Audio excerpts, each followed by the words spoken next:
everyone. Welcome to Life Through the Lens.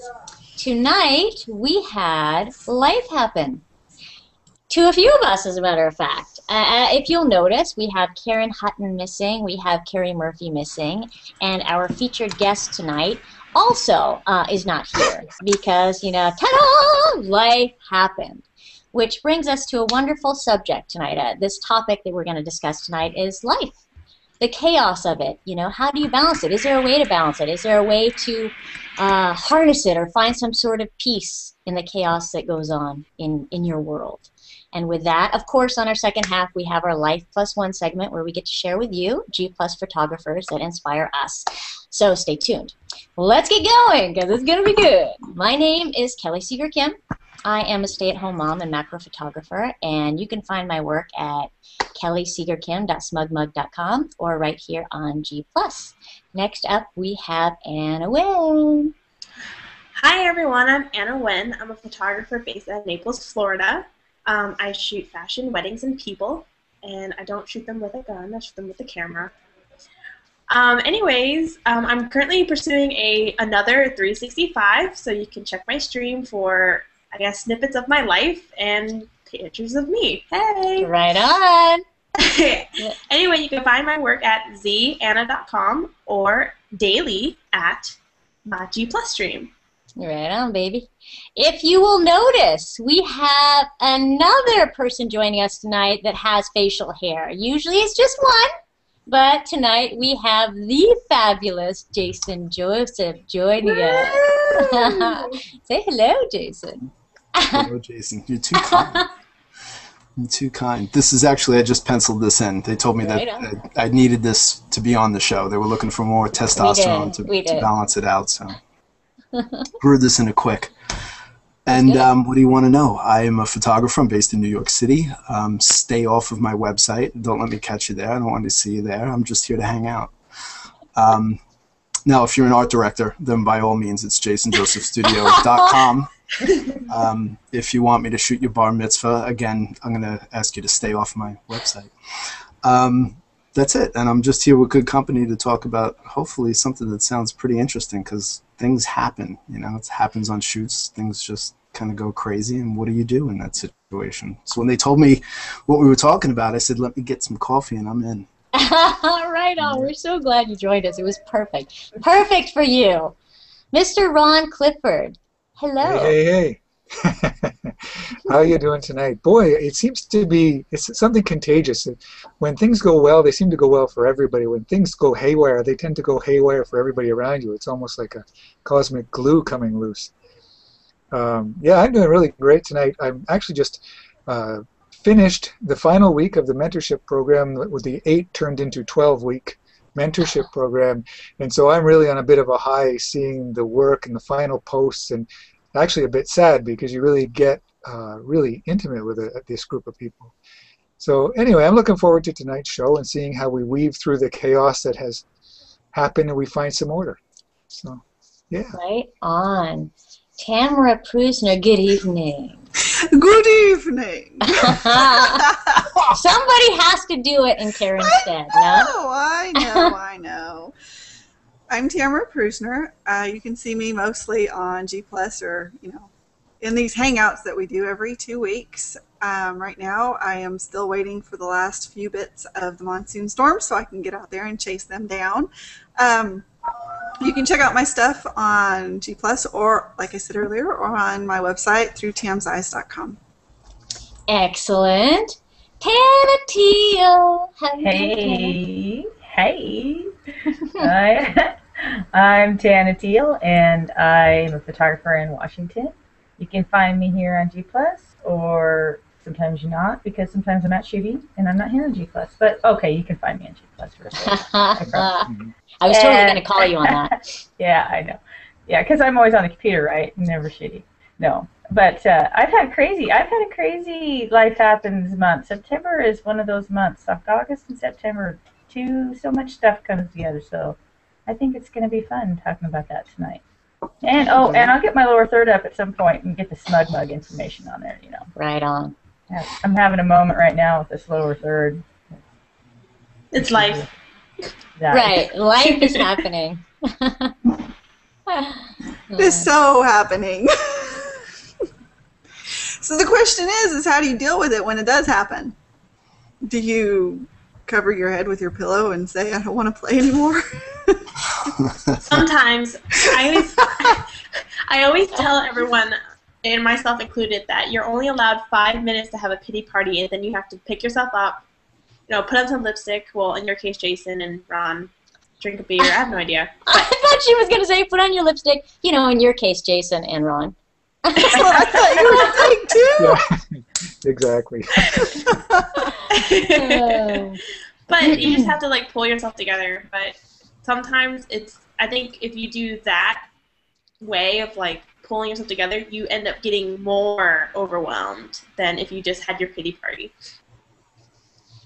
That's good. Jason, I know that you have an opinion about this, and we would love to hear that. What are you saying? What? Because I'm from New York? I can have an opinion about something, about everything? I got to be what? Yes, Jason. No, nothing. Yeah, no, sure. I think that I read a lot of Eckhart Tolle over the last couple of years, and talking about being in the now, being in the moment, and separating ourselves from ego. When we do this, when we have these moments of pity parties, why isn't this going my way? How dare this art director want this? Why doesn't my client get this? Why didn't my assistant show up? It's the ego talking, that we expect everything to go our way when we have to realize that there's perfection in the universe. I say this all the time, and I constantly reminding myself as well as other people, is that everything's perfect just the way it is. No matter how difficult, even in the face of death, you have to realize that there's a plan that's going on that's so much greater than anything that we have planned. And so you really just have to learn that you don't see things the way they are. You see the negative. If you choose to see that negative, you're going to continue to see more of that. So unless you have the ability to laugh and say, oh, this turned out the way I wanted it to, sit back and wait for what's to happen next. If you look back at your life, all the times that things went wrong, they eventually straightened out. And I'm willing to bet a lot of those times that something went really wrong, it turned out really great, and you just weren't able to see it then. So it's kind of like the wisdom of age. If you ever talk to someone that's much older, they'll tell you more than I will. And I'm constantly, like I'm saying, I'm constantly reminding other people, and I'm constantly reminding myself to be aware of that in every situation. So yeah, when things go wrong, it's just like, okay, this is going to be interesting. I try to always say that. This is going to be interesting. It's not what I planned. You had a word for it that you used that made total sense. Synchronicity. Right on. That's so perfect. I know it's going to sound totally lame, but I've discussed this with some of my friends, and sometimes when I have like a wicked nightmare, I've got to sit up now and try to interpret it, right?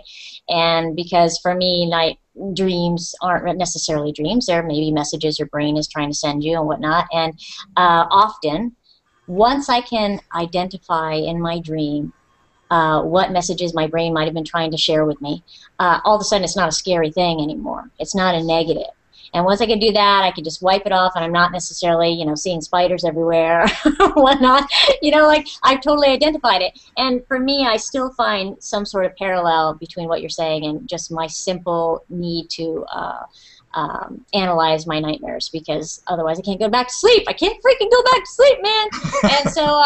And so if I could actually consider doing that in my daily life, and actually when I'm awake and not seeing just the crap that flows around me as just absolute crap, and maybe looking to analyze it a little bit more and looking for some sort of more meaning and possible links that might identify some synchronicity for me, then maybe I wouldn't be cursing as often. Who knows? There's always hope. So, Tamara. Yeah, as a mom, oh my gosh, as a mom alone, there's things that go wrong every single day because, my gosh, you've got small children around. It can't always go right.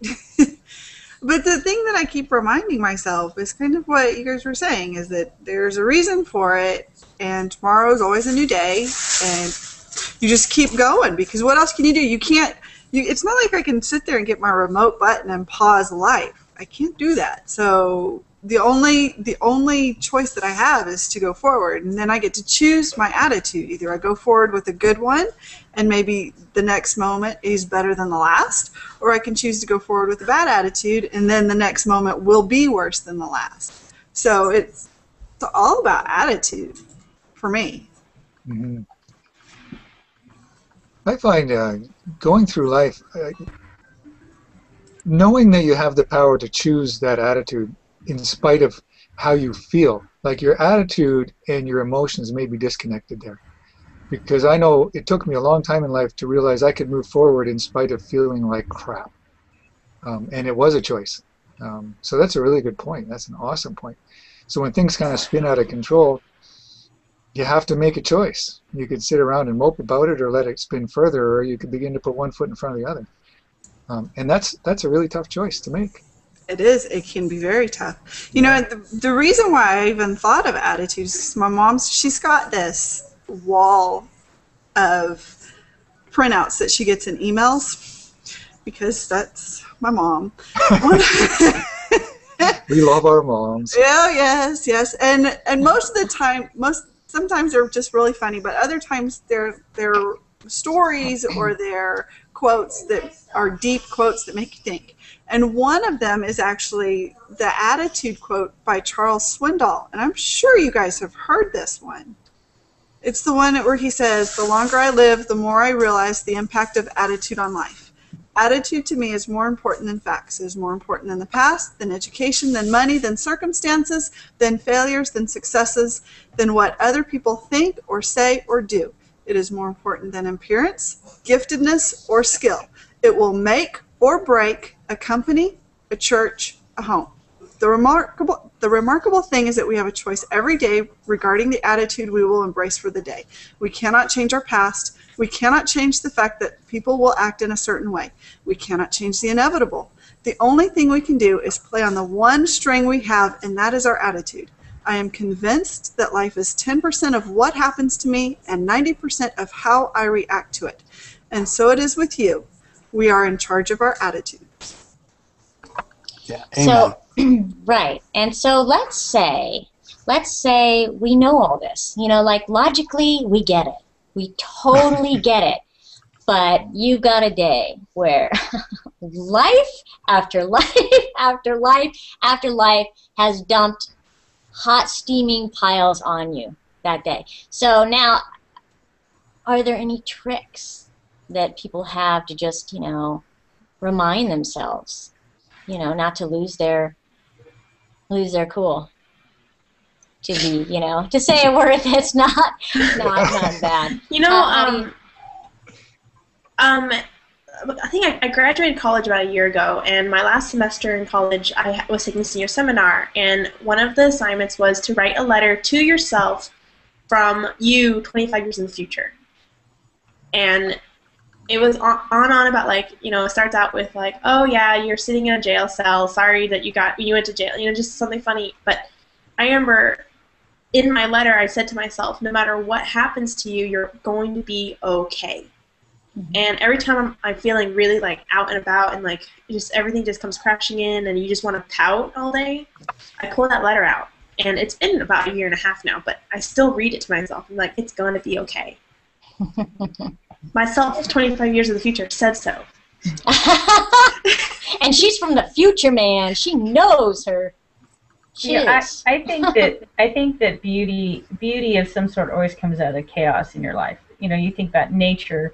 And when something like a wildfire goes through, then sprigs grow up and it becomes beautiful again. And you have to think, we're nature, so I mean we're part of that. So anything that comes into our life that's and for this analogy, a wildfire goes through and burns everything out. Well, sometimes the best thing to do is burn out the old junk and burn out the crap that you don't need. And then when you're refreshed and renewed, then the creativity comes and the newness comes, and you just have to sort of wait for that and embrace it when it comes, which the hardest part's waiting for it. And sometimes the best thing to do is just to let it happen and just ride the wave, you know, and not get upset. And sometimes the best thing to happen is to cry and kick a wall. And, you know, when nobody's listening. So I think everybody has a little bit of those moments. And just to know, though, that at some point it's gonna pass.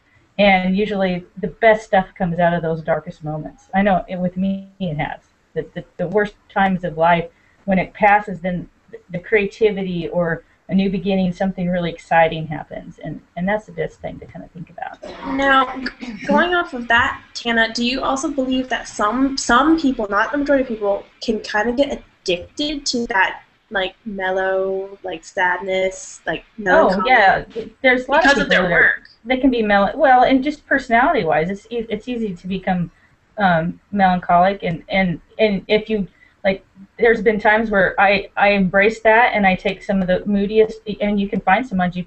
You can tell that there's things that have hit me in my life because certain pictures will just have this moody, crazy, or what I put to them may make no sense. You know, like, she's talking to herself again. And that's me embracing that time that might be a little dark or uncomfortable and still finding something positive to come out of that, you know, to help. So there are people that can go to the point where they need to go get medication, but, you know, I try to stay off of that line a little bit and just use an art form. You know, that's a huge way to release and get out of things, is to use your art, whether it's painting or photography or a combination of things, music. Writing, music. You know, that's how you let that out. And so I think everybody needs to find that thing and use it. Well, so see, you brought up something that's really reminds me of something else. You said music. The reason that music changes your mood is it's a vibration. We respond to these vibrations. We're positive and electrical particles down to the tiniest part of us. You know, as you start looking and looking and looking inside, you keep finding that eventually we're just little positive and negative things bouncing against each other. Yes. Right. Now, everything that we respond to is a vibration. Music, photography, light, our sights, our sounds, these are all just vibrations. Music just has a way of affecting us, positive or negatively, because there are different scales of the musical spectrum, just like colors, different colors affect us, our emotions. So your decision to how to act is no different than changing the dial on the radio from a song you don't like to a song that you do like. Oh my God, so true. Excellent. Okay, Like well, when then you're how do all you... sad, you choose all the sad stuff, and it just makes it even worse. And totally, you know, oh my God, the spiral is just out of control. Sorry. Well, how do you explain then when you're, like, really, okay, for example, if you're really, really, really happy about something, but you just like, oh, this is a great song, and it's like a breakup song, or a really sad song, or, like, how do you explain your choice of music when you're happy? Because sometimes I don't listen to always happy music. Well, I think that's more okay than when you're bummed out and you're totally absorbing all the bummerness of... We like to play, and music is, it's like looking at a painting, you know. You can look at really dark paintings and just, wow, you know, but you get excited by how well a dark mood is done, you know. Right. It's your imagination running around, and it's running around in a comfortable playpen. So you might be looking at something that, you know, if you didn't know any better, would scare the hell out of you, but you know you're safe. So there's maybe there's some comfort in knowing you're okay, and you can still look at this macabre view or listen to this dark, you know, music, and that gives you a sense of control and being in control. And we like that feeling. We like to feel that we're in control. Yeah, and you said something really important Nice there. point. You used a word that we use a lot here. You said play. You said play pen, actually, but the idea of play, and I want to bring that to what Tana was saying about allowing yourself to go through something. you're only going to gain from what has happened, from your chaos, by allowing yourself, or a word that I've used a lot on the show is by giving yourself permission to experience what you're going through without falling into this pit or need to stay there. And I think by using the word play or playpen, or this safe area where you're allowed to experience what you're going through, is a way to gain tenfold out of an experience, where when you're finally out of it, you're going to be able to use that to immense good, to immense benefit. Yeah, absolutely. Creativity is born of feeling safe. There's a really amazing book by a woman by the name of Julia Cameron. She wrote a book called The Artist Way. Yes. Right? Now, The Artist Way is saved. It's responsible for more works of art in television, in radio, in print, in anything that you have been touched by this woman without knowing it, because she has changed the lives of creatives in every realm of creativity. I just want to share a moment that happened to me because of the date today. Okay. I was working through morning pages from The Artist's Way on September 11th, 2001. So you know the book well. So you know just what I'm The Artist's Way, it brought that back in a huge wave, because, yeah, that was the experience of that day for me. Synchronicity, baby. Unbelievable. Well, so Ron knows then exactly what I was getting at, and what Julia says in the book is creativity comes from a place when you feel safe. So as an artist, you have to feel safe. You have to feel coddled. If a child's told everything they're doing is okay, and you're allowed to make mistakes, you're going to thrive. You're going to do more, because you're going to screw up more. You're going to learn more, but you're going to learn what you don't like and what you do like. And this is where the great stuff happens. But until you feel that you're in a safe environment, you're never going to act with full fluid brush strokes. You might still put the brush to the canvas, yeah, but it's gonna be, you gotta have something holding you back, and you don't want that. You just want to let it flow, baby. Oh, good point. Yeah, there's and I can't think of her name. There's a photographer who, she won some awards with the shots she took. A lot of composites she did, kind of scenes, medical scenes, where she built the machines and they put them out. And I have her in a magazine, but I don't want to dig for it. I'll find it later.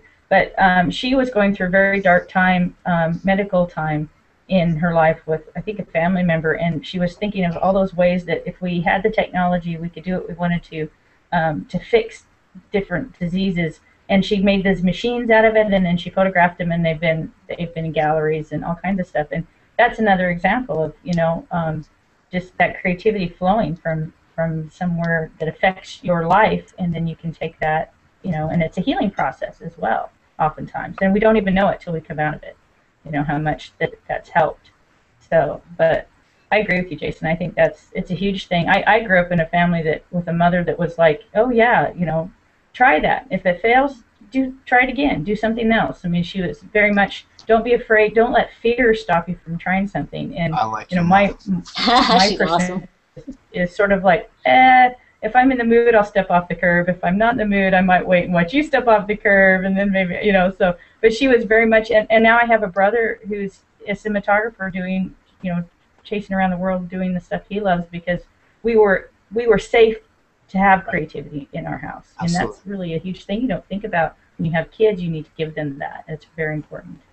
And acceptance. Yes, I love There was a quote, and I'm not sure, I can't quote it exactly, but it was. Oh, this should be fun. It was, and one of you guys might help me. I found it on Pinterest. I forgot to pin it. I knew that word was coming.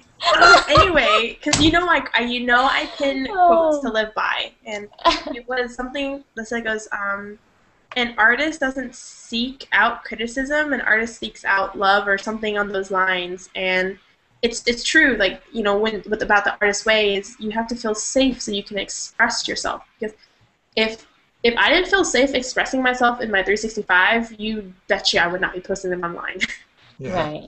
Right. You know what, I want to address that, because now, and this always comes about, I'm sorry if it's kind of a broken record from me, but what we're talking about, because we're not in this alone.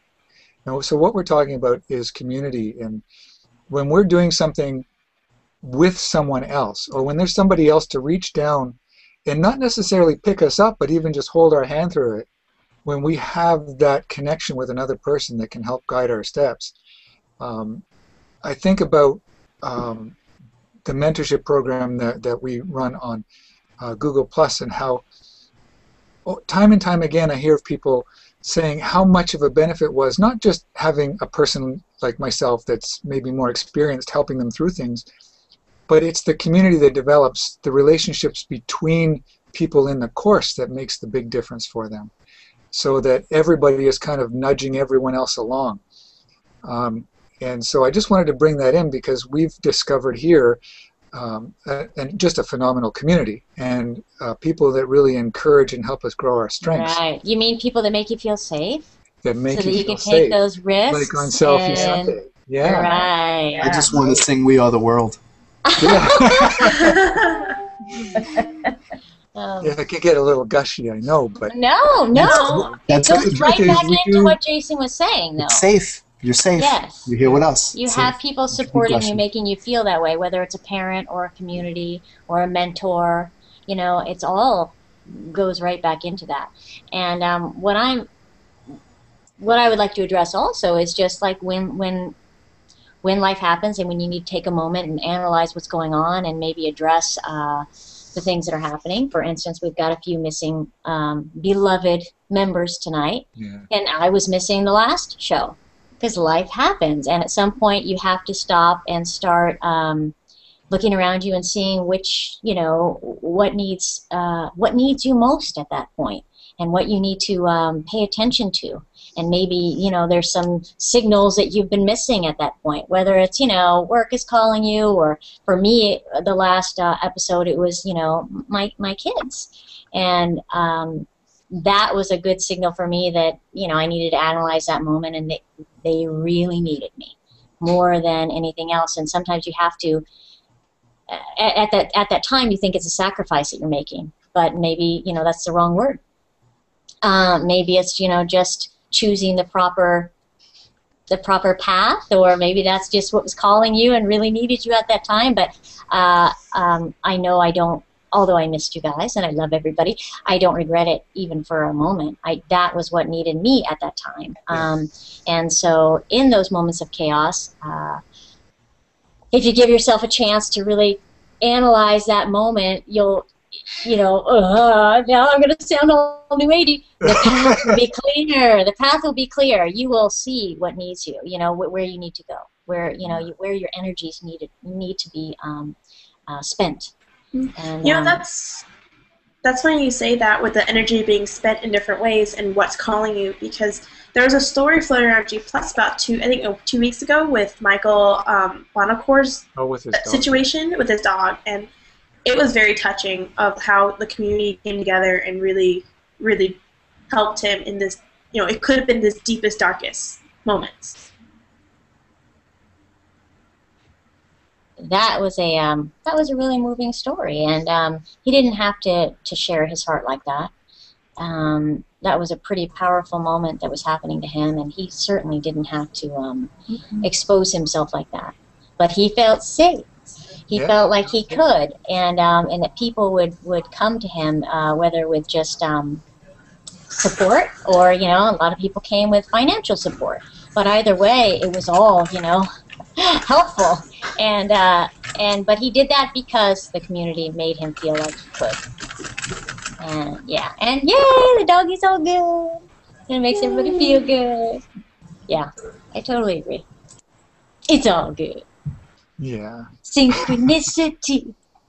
You know what I noticed? I don't know if this happens to a lot of you guys, but sometimes when life gets in the way, my photography it starts to lag off. Like, I know a couple months ago, I wasn't posting as often, and I started feeling really bad. I was my creativity was being sapped. Sapped from me. I was in a rut, and nothing I could do could make me get out of it. And I was like, I can't do this anymore. I need to do something. So I did another project, and I'm happy. I'm so happy that I'm posting every day. I'm taking a picture every day that is my own picture, not for a client, not for anything but myself. And it totally shows because the shots are so crazy good. Yeah, I know. So crazy Sometimes good. I'm just like, I'm just I gonna feel take a like picture and draw on it, and if people like it, they like it. I'm gonna go sleep now. Right. I feel like she's led us into this little amazing creative world Right? of hers. It's fantastic. Yeah. Whatever. Speaking of that, Tana, Yeah. you had a really Oh. cool shot. And actually, Tana had a really cool shot, and I also want to mention Tamara's if she'd be willing to share it after Tana. You know, no, I'm serious. We just, On the you know, spot, we're just, Tana, we're you just and I. flying by the seat of our pants here because, you know, that's life, baby. And and so Tana had a really crazy good shot today that she shared, and then it also made me think of the shot that Tamara did, which is pretty close to her heart, but it was really incredible. And so Tamara, you should consider sharing that one of Tamara. You know the one I'm talking about. In the I don't remember the one that you referred to. Your feelings in high school and Oh, the song yes, that one, okay, that one. yes. And Tana, you go first. Tana, why don't you screen share the shot that you did today? And it really brought to mind so many images that I've seen in such a good way. So, Tana, are you frozen? Oh, dude, she's frozen. Not good. Oh, We Well, totally you know lost what? her. We've got a question from the chat. So as we from the wait, chat, let's so, just yeah. Tamara, go ahead. The question is, Stubby D asks, do any of you guys on the panel ever find that you can't always find the time to interact as you would perhaps want to or should? Always. All the time. Always. Yes. Always. Yes, And every day. And at first, I really felt bad about it. And while I do still feel bad about it, I realized that my kids still need me more. Yeah. And what I'd rather do is hop on over to other people's shots and comment on their stuff or plus one their stuff than maybe talk on my page. And so if I have the time, I actually don't necessarily chit-chat on my page as much as I now will try to search out other people's shots. And so, yeah, I for a while I was just paralyzed by the guilt. And I mean, Yes. a few of you know because I've discussed Yes. it with you, you know, in private, like, oh my God, I just have this sick feeling in my stomach, you know, I feel so bad. These people are coming to my page and, you know, and I'm not able to, you know, get to it because I have mom. Yep. And yep. at first I was starting to feel like frustrated by the mom, and then I realized, dude, wrong feeling. If the mom is there, if the people are calling mom, they need you. They need you. You know, like, and so so my choice, the path I chose, was to post whenever I can and hope that people enjoy it, because I still post because I love to share, right? I'm sharing my heart, I'm sharing what I love, and so I post what I share, and if I have a few minutes that I'm not hearing mom, then I get to go visit people that I enjoy seeing, and maybe experience a new person that I've never gone to their page before, and then I get to have all that other time and just absorb my kids, because they're only that age for so long, and I'm good with that. For a while, I really struggled with that for about Well, you look 6 really months. good too for having 32-year-old children. Honestly. Why, thank you. My doctor is awesome. I'll give you my card later. You need it. So, Tana, if you want, I'll do the screen share and you can talk about that picture. Sure, because Yay! I've kind of been freezing the last couple of minutes, so it might be safer. Hopefully, I did have a major system crash during this 2 weeks ago, but let's see. I can share if it crashes. No, I'm good. It's all Oh, right. good. So, let me tell you about this shot. This is a friend of mine who's a photographer, and I've slowly been coaxing her over to G+, so hopefully she'll put up some of her shots. She does some really great black and whites, and so that's not black and white, but she called me up and was going through. Sorry, she was going through life and chaos, and she just said, you know, I need you to just come shoot me, and we had a great day just being creative, and this was one of those fun shots that I saw it coming and knew what I wanted to do with it, and it just reminded me of like the old Rolling Stone, Annie Leibovitz type shots, which I adore. So this was my fun rock and roll shot. I've been kind of saving it for a couple weeks because I just wanted the right time for this one, and it just seems like it was the right time. So. And you were actually trying to think, you were wondering if you should give a title to that, and decided that actually it deserved no title because it was just stood alone. It was one of those, that just needed to be free. Right, untitled. It does not need a name at all. She's the kind of gal that does not want to be labeled or boxed in any way. So the fact that even her photo you didn't title. Yeah, and she's an interesting character who I am drawn to and love are the people that kind of, she has a look and you're going to assume certain things by how she looks, and her inside person is extremely different than her outside person, and I love that because there's a lot of play off of those in her artistic, whether she used to paint a lot and now she does more photography, and you see her come out and kind of combine with the things that she likes and who she is and how she looks, and it's just one of those things, those kind of people that to me are just fascinating because there's so many levels to their personality, and I love that. She's not limited by anything, and she doesn't feel like she has to follow any certain rules or we were talking about labels or titles. That's her, I think it's I want to say like a 68, she may correct me later, but VW Bug that she's lovingly herself restored over a couple of years, and it is wicked. I love it. I'm always like, are we going to shoot the bug? Right? Which people have made fun of too, because they're like, well, that's not really a hardcore car. Screw you. Again, I don't care what hardcore is or what it isn't. This fits me. Oh, if you take it as you see it. I have to say about this image, I went back to it, and I went back to it, and I went back to it. Right? Oh, thank you, Ron. No, I'm serious. I got this. Maybe you don't. Well, anyway, I'll just say what I have to say about it. I think this image is the quintessential 21st century James Dean.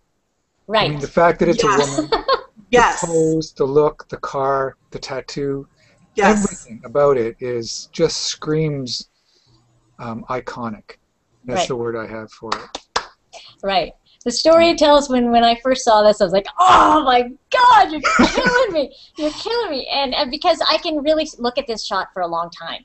And because it really does tell a great story, and it does bring about iconic, imagery to your mind. And I actually just get lost in the little in the electricity poles, the power lines going all the way back. It's just the processing was perfect. It was, and it shows who she is. She asked you to take shots of her at Tana left, but she asked Tana, she's a friend of Tana, she asked Tana, can you take shots of me? And a few times Tana has done shots with her before and set up kind of the shoot. Okay, you're going to do this, you're going to do that. And she's like, okay, Tana, I really just need this for me. She's going through, all sorts of crap and whatever. And she's like, I just need this to be me, and I'm just going to be me. And that's what Tana did. And it's perfect because I don't even know her, but I feel like I have an idea, and not that I'm boxing her in, but I feel her energy from the shot. And so I really like that. I'm glad this was a great idea, Ron. I just couldn't let this go. And so skipping now over to Tamara, who also, this shot that Tamara did really stuck with me the other day too. And not only was it just creative, and it was just, it was a great selfie. So maybe I should share it while Tamara's still on there. Okay, let me go find it. I've got it right here. Oh, you do? Yeah, but we want to see your pretty face when you talk about it. Okay, let's see, because I think that was a cool idea, Ron. Oh, yeah. That was good. Wow. Uh-oh. Am I black now? Did we lose you? I don't know. No, did you? I can still see you. Okay, then it's just my screen. Okay, so I'm going to share it right now. I swear I am. Desktop. Okay, and can you see it? Yeah. Oh, lost it. Okay, there we go. Sorry, I was fixing myself. Try again, Kelly. I can't see it. Oh, you can't? No, we just see you now. It went away. Oh, shoot. Okay. Can you share Technical difficulties, of course. Yeah, of course. That's life, baby. Yeah, it is. Okay. Okay, now can you see it? Son of a gun. Okay, you can see it now, right? Yes, Okay. You titled this "Pull Me Under." I did. I actually this one's kind of hard for me to talk about. I'll be honest. It is one of those shots that I didn't think I would ever do, because it hits close to home so much. When I was a teenager, I struggled a lot with not belonging or not feeling like I belong and not feeling like I measure up. And it's a lot has to do with the fact that I am a perfectionist. And so we got this, the background on this one in particular is that we got this kiddie pool. And I knew when we got this kiddie pool, I had been listening to Five Finger Death Punch. And I knew when I got this pool, I knew I wanted to do something like this. And I knew I wanted it to be bright and airy, but the message behind it was not a bright and airy message at all. It's a very dark message. But I really wanted the juxtaposition of the two together, because to me it just made things, because there's such a contrast. When you're a teenager, everything is either really, really big and oh my God, or everything is just like, whatever. There's no middle ground when you're a teenager. And so that's part of the reason why I did this. But this one is about those thoughts. The song that it refers to is actually called Coming Down, and it's by Five Finger Death Punch. But yeah. That's a really moving shot. I'm going to get out of here now. You know, I really love the photos that are paired with lyrics. And I know Jason and a couple other people on Google Plus are doing the new hashtag Lyrically Inspired. Mm-hmm. Yes. Yeah, him and Amanda Recker. Thank you. I was like, there's another person, it's a woman, I just don't know her name. Yeah, that's a fun theme. But it's very appropriate sometimes, especially when you're feeling really out and down and you listen to the sad songs and you're like, that's a photo idea. I'm gonna go take a picture. Right? That happens a lot to me. Even when I'm not sad, I take pictures. A while back, Jason, you actually had a post. What I totally dig about you is, there's so many things, but yeah, here we go. What I totally dig about you is that you are always trying to share the love. And so if you find something that, strikes you in some way and touches you in some way, you'll share it. And you don't care if, people are like, don't share too many things or this and that. You're like, oh my God, this is great. You have to know about this. And at least you can, rest that night knowing that you passed along the message, whatever it is, whether it's a musician, which totally hooked me, by the way, the other day, or somebody's new project or something on what's the site where people need funding and Kickstarter. Yeah, Kickstarter, and there's so many things that I've seen you share, and you are a sharer, and it's and I think that's incredible, and I'm always, whenever I go to your page, I always feel like brought up, and and I really love that. And there was something a while back that you posted, and you're gonna have to help me out, but it was something like, you were saying it was something that happened to you. You're like, don't ever, basically don't ever look a gift horse in the mouth. Don't ever doubt things that might happen to you or something like that. It was basically some really awesome, was it a photographer that asked you to do his shots? Oh, yeah. And a while, this is going back a while. Yeah. I was like, oh my God. So, maybe you can help me out on that story. Yeah, and it's funny that you mentioned that because synchronicity, baby. Yeah, well, it's uh-oh. It's another one. Yeah, it's another one of those things where you think everything's lined up and then it's working out, right? And then it doesn't work out, and then you go, "You kidding me, right?" Like I was just so excited to do this, and now, where are you? It's Mark Weiss, who's a famous rock and roll photographer. Mark's done Christina Aguilera and Twisted Sister and Bon Jovi and Kiss and you name it, and album covers you've seen. And he's been shooting since I think like the early 70s. And, you know, he's an older dude. He looks really young. Does a lot of stuff with Ozzy Osbourne and Motley Crue and all these guys. So he's been around a long time, and he's a local dude. He's not far from me, and I reached out to him, and I said, he started following me on Twitter, and we were following each other, and I said, I'm thinking that I should photograph you sometime. And he said, yeah, man, that would be cool. And then we had a private conversation about it, and he was talking about, you know, I actually need pictures, and he was asking me if I should shoot video, and blah, blah, blah, blah. And a little bit of time went by, and I said, look, I know how I want to photograph you. So I had an idea, and I pitched him the idea, and he loved the idea. I told him I wanted to come to his studio and shoot it there for certain reasons. He was welcome to come to the studio here. And we were looking at even a time frame of doing this like 2-3 weeks ago, I think. Nothing happened. And if I told you the amount of big things that I had lined up that I got, it's like going fishing. Like you're out there and you're excited, you know, you want to catch a big fish, and you hear your line go out, and holy God, I got one, you know, like I really got one. I got one. It's like going out hunting for an elusive fish, you know, like if the captain told you, we never see these, you know, and we hooked one, like you better hold on to that. We never get those. So you get really excited, and then you come to find out, like, well, you got it, but the fish isn't nearly excited about you as you are about the fish, right? So you got to keep the fish in the light. So you get celebrities and you get people, and this is what I'm trying to branch into doing, is shooting famous people. And I've got a list of them that does, let's, you know, we want to do something. But getting them to commit and getting them, like, getting it to fruition is so frustrating. Mm-hmm. Yeah. So I know, like, I could tear my hair out, but I still say, you know what? It's still not a no. It's still just a matter of their schedule and my schedule.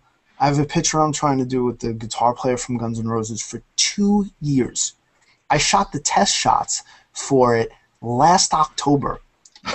Right? Last October.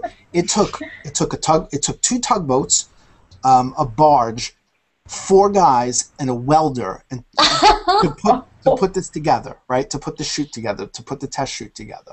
Ron loves it. We're shooting it this October. Like this. We're shooting it this October. No. I say that now. Like this. Who knows? Because life might happen, and then I go, you're kidding me, right? You know?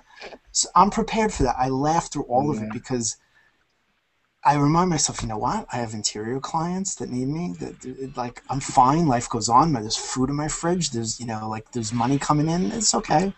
So, like, these are the things that I'm really excited about. And I know what it's like to get this close to them, and I know what it's like to have them yanked away from me. So it's like this cat and mouse game. So you can't do anything to me to upset me. You really can't, because I've had it all done.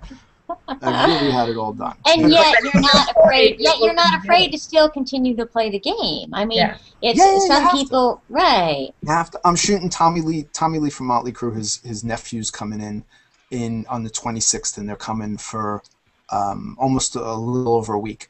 They have 1 gig. They're playing at the Gramercy Theater in New York for anybody that's in the area. On the 29th, they're playing the Gramercy Theater. Don't ask me for tickets because they're, like, really cheap and you're paying for them. So just come because the band's phenomenal. They're called the Bad Sons. They are phenomenal because, you know what? This kid's amazing. His dad's the drummer from the Scorpions. His uncle is Tommy Lee.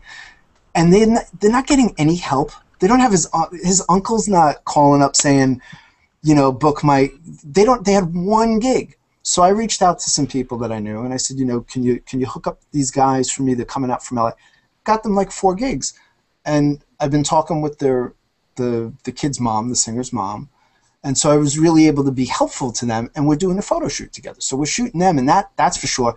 That's probably my closest to shooting a big celebrity, other than I shot Joe Bonamassa, who's a famous guitarist, and Sandy Thom, who's a UK thing. Like she knocked Gnarls Barkley off the top of the charts with her song over there. It's a pretty cool tune. But you have to, like, just go, you know, when they say go for it, like, really just go for it. Like, scare the hell out of yourself and go for it.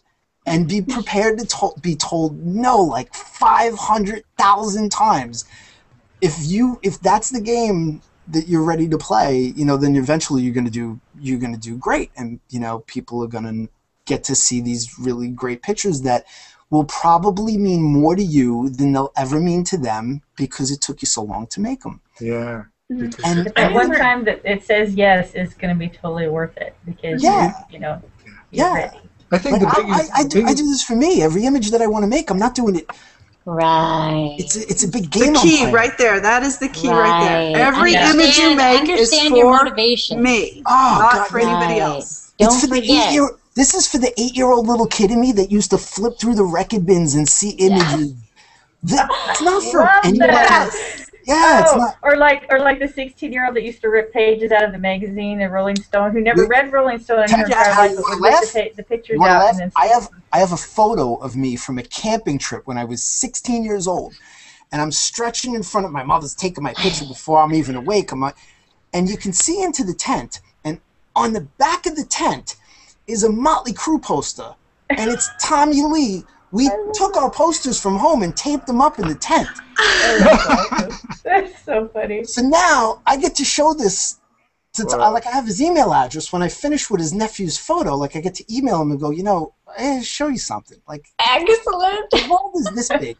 Synchronicity, baby. Yeah, that's right.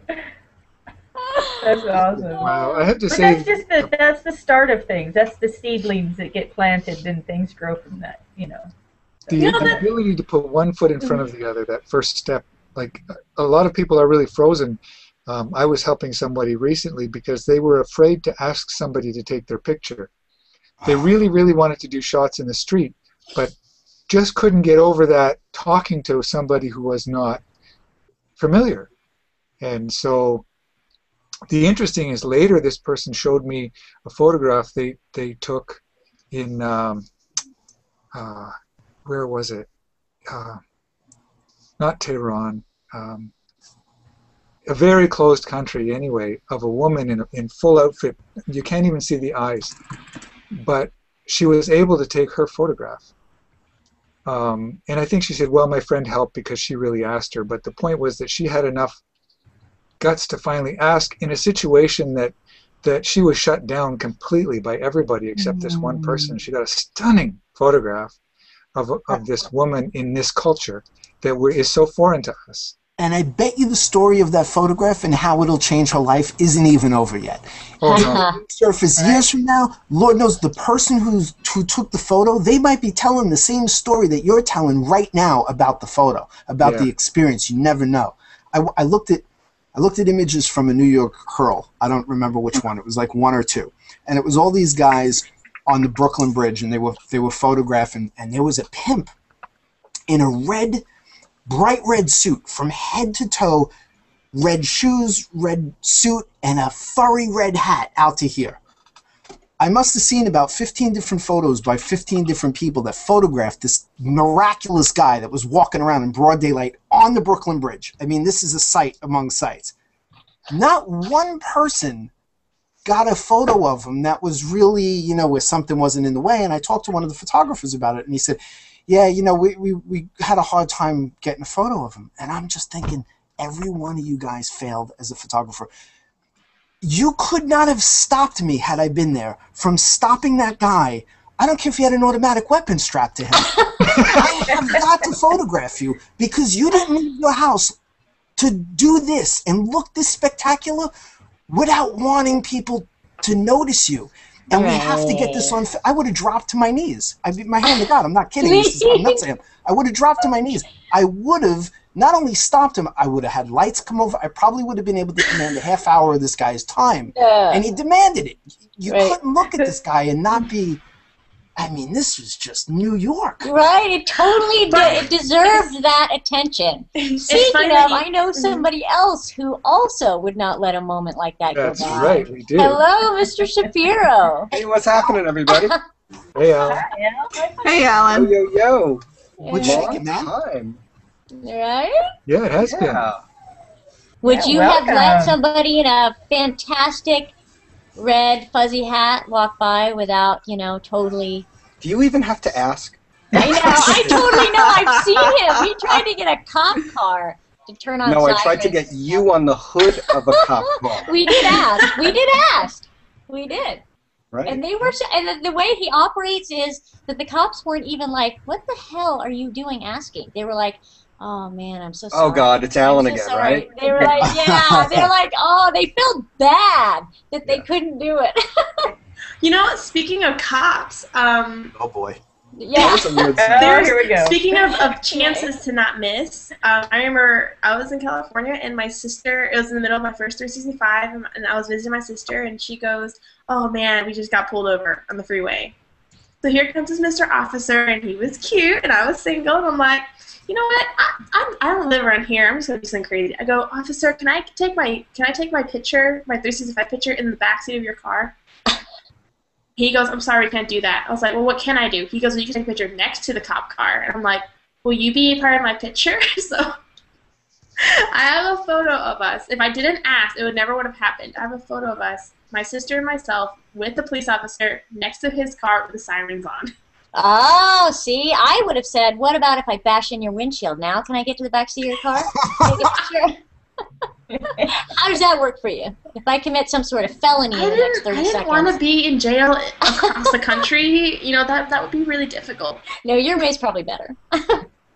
It was just, I don't think he ever got offered, like, can I take a picture with you? Like, I know you don't get this often on traffic stops where you're going to be giving me a $300 ticket, but You can't get what you want in life unless you ask for it. My grandmother always told me that, and I live by I it. couldn't agree with you more, Jason. That's exactly, I get some of my best shots by just going up to people that everyone else like runs away from, and I just say, "Hey, you want to do something for me, you big pussy?" And like this. I'm sorry. It's not the after show yet, but that's cool. Yeah, right. Pussy as in meow. Yeah. Yes, Alan's a pet Winter photographer. cat, right? Yeah, that was the same photographer. I But what remember I one of love the is first that- times oh, I I'm sorry, did go ahead. that when I approached somebody. I was up north on Georgian Bay, a huge freshwater lake we have, and the sun was setting, and there was this extremely attractive couple in the water up to their waists, and the guy had just incredibly new tattoos on his arms, and they were just kind of just playing around, and the sun was perfect, and I walked past them, and I turned to my wife and I said, "Boy, I wish I had the guts to ask them to take their picture. That's phenomenal." And I actually walked up the road around the bend, and I turned around and I said, "No, today's the day I'm doing it."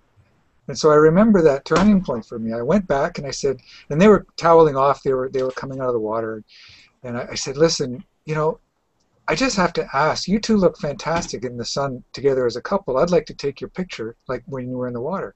And they were so blown away by the fact that I turned around and I was willing to do that for them that they were all for it. They said sure. They got back in the water. They posed for about 20 shots, and I ended up sending them, their choice of whatever shot they wanted. Did they That take was a you real home and turning use you as a point. sex toy after? What's that? Nothing. Okay. Alan's asking if they took you home and violated you in some way, but Alan's only asking because, that may or may not have happened It may or may not. to him in the past. I'll never tell. Right. Yeah. And he may or may not have asked for it. But I remember how difficult it was the first time turning around and going back and realizing I would never get that picture if I didn't ask. Right. And finally doing it. So. And You gotta sometimes realize it's Yeah. a gift that you have, and Right. we have to But use the it thing is, all the time. the worst that happens is they say no. Yeah. I mean, I can't tell you how many Right. times people say no to me. Sure. But, It happens all the time, I'm sure. Right, but and then it Alan does. turns around and goes, do you know who I am? I don't want to talk to you anyway. He just like, cool, have a nice day. I like he tried that. doesn't I even tried let that him in Vegas fluster. a lot. Like we were doing that just to get in. I'm in the shower. Right. Kelly, Kelly, it's for you. Oh, cool. How did they know it was at your place? Shh. Yeah. You guys crack me up. Well, unfortunately, we are out of time for right now, but we still have the after show to do, Yes. which has two great things. It has the giveaway Right of the on. On1 software suite. Oh, Yay, yeah. Brian! And it has the Life Plus One segment. So you guys need to stick around. Yes. Make sure you're watching this live, because if you're not watching this live, and this of You're course is missing not out, for baby. people now, but yeah, Not if you're for not Memorex. watching it, you're missing out on some great Missing it, giveaways. yeah. Sorry. So we Right. will be right back with the after show, and those in the chat room, stick around. Okay. Yes. We will see you right back. Bye. Bye. Bye. See ya.